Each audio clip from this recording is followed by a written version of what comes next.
জয় যীশু। সেই দিন যীশু গৃহ হইতে বাহির হইয়া গিয়া সমুদ্রের কূলে বসিলেন, আর বিস্তর লোক তাহার নিকটে সমাগত হইল।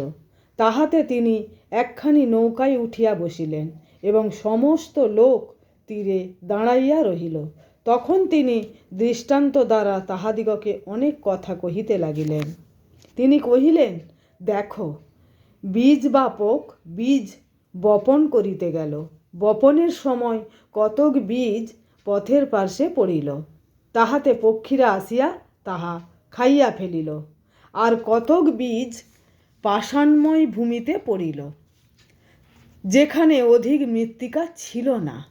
তাহাতে অধিক মৃত্তিকা না পাওয়াতে তাহা শীঘ্র অঙ্কুরিত হইয়া উঠিল, কিন্তু সূর্য উঠিলে পর পুড়িয়া গেল এবং তাহার মূল না থাকাতে শুকাইয়া গেল। আর কতক বীজ কাঁটা বনে পড়িল, তাহাতে কাঁটা গাছ বাড়িয়া তাহা চাপিয়া রাখিল। আর কতক বীজ উত্তম ভূমিতে পড়িল ও ফল দিতে লাগিল, কতক 100 গুণ, কতক 60 গুণ ও কতক 30 গুণ। যাহার কান থাকে সে শুনুক।